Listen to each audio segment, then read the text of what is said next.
ਟਿੰਡਾ ਉਦੋਂ ਸਾਈਜ਼ ਛੋਟਾ ਹੁੰਦਾ, ਟਿੰਡੇ ਦਾ ਜਿਵੇਂ ਸਾਈਜ਼ ਵੱਧਦਾ ਉਹ ਬਾਹਰ ਵੀ ਖਤਮ ਹੋ ਜਾਂਦਾ, ਤੁਹਾਨੂੰ ਪਤਾ ਵੀ ਨਹੀਂ ਲੱਗਦਾ ਕਿ ਇਹਦੇ ਵਿੱਚ ਆਈ ਹੈ ਕਿ ਨਹੀਂ ਆਈ।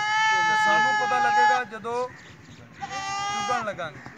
ਇਹਦੇ ਦੋ ਹੱਲ ਨੇ, ਜਾਂ ਤੇ ਉਸ ਅੱਧੇ ਤੋਂ 2 ਘੰਟਿਆਂ ਦੇ ਦਰਮਿਆਨ ਸਪਰੇਅ ਕੀਤਾ ਜਾਵੇ ਤੇ ਜਾਂ ਹਰ ਵਕਤ ਪੌਦੇ ਨੂੰ ਜ਼ਹਿਰੀਲਾ ਰੱਖਿਆ ਜਾਵੇ। ਤੇ ਤੀਸਰਾ ਜਿਹੜਾ ਅਹਿਮ ਹੱਲ ਹੈ ਉਹ ਇਹ ਹੈ ਕਿ ਅਸੀਂ ਛੜੀਆਂ ਜਿਹੜੀਆਂ ਨੇ ਜਿਸ ਤਰ੍ਹਾਂ ਇਹ ਪਈਆਂ ਨੇ ਇਹਨਾਂ ਨੂੰ ਅਸੀਂ ਉਲਟ ਪੁਲਟ ਕਰੀਏ, ਇਹਦੇ ਵਿੱਚ ਰੂਈ ਦੇ ਟਿੰਡੇ ਛੰਡੇ ਹਰ ਚੀਜ਼ ਖਤਮ ਕਰੀਏ ਔਰ ਕੋਸ਼ਿਸ਼ ਕਰੀਏ ਕਿ ਜਿਸ ਤਰ੍ਹਾਂ ਕਪਾਹ ਦਾ ਖੇਤ ਵਿੱਚ ਖੜੀਆਂ ਛੜੀਆਂ ਛੋਟੇ ਪੂਲੇ ਜਿਵੇਂ ਬਣਾਉਂਦੇ ਹੋ ਤੁਸੀਂ ਤਿਲ ਦੇ, ਉਵੇਂ ਦੇ ਪੂਲੇ ਬਣਾ ਕੇ ਸਿੱਧਾ ਰੱਖਿਆ ਜਾਵੇ।